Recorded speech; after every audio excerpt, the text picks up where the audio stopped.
civilians around the area were in the crossfire of the fighting, and there was no place for them really to go other than our compound.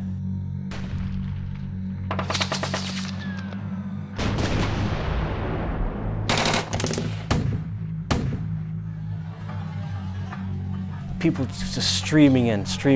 We couldn't control the amount, and of course you couldn't say no to people seeking shelter and help and protection from us. We didn't ask anybody, are you pro-government or anti-government, so it didn't matter, and we didn't know. We were just there to protect whoever showed up in our gate.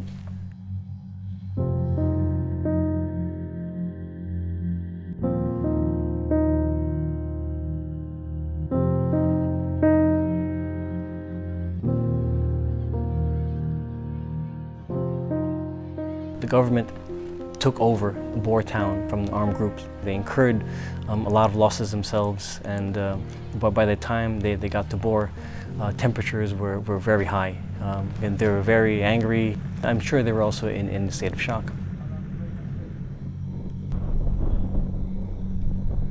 A senior government official had landed in the airfield. I greeted the senior government official, and he asked me point blank, are those people in your compound pro or anti-government?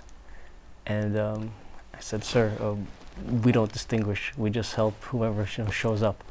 And we said, well, I want to visit later. And I thought that was a great idea, and I was more than willing to support in any way I could. Made the arrangements. But he arrived in the afternoon with at least 80 armed soldiers. And when they came to the gate, it was clear that the intentions were not good. Oh yeah, and you can go with anybody that's unarmed and not in uniform, except media. Except media. If you don't solve them, you will answer. If you don't answer, you will answer.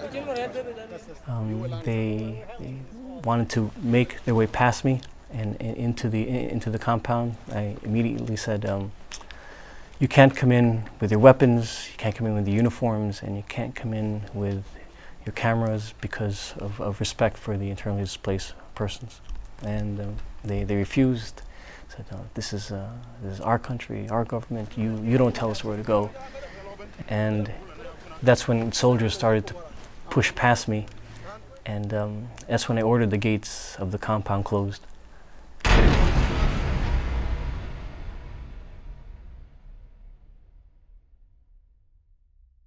It was difficult. Hearing the gates close was probably the loudest sound I've ever heard, because I found myself on the other side with a military liaison officer and another civilian staff, and that was it. That's when the soldiers had cocked their rifles at me and still insisted to come in. And that's when I really just kept saying no. I mean, we had all these people depending on us, depending on the UN inside that compound. Thousands. This was their last refuge. There was nowhere else. I mean, this point was not negotiable.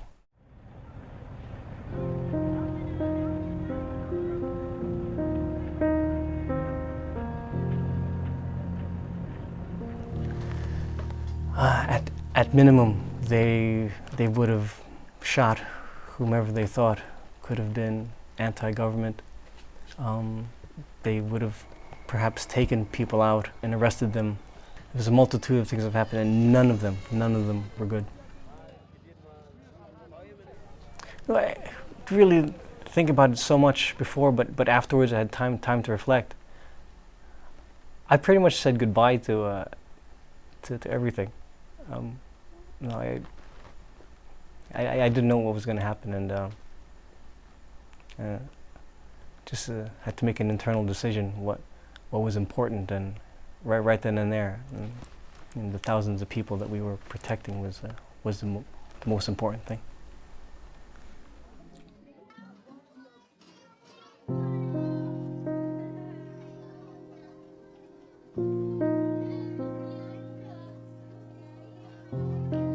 Then it was back and forth for I couldn't even tell you how long. It could have been a minute, it could have been an hour, but it was you know, what felt like a long time.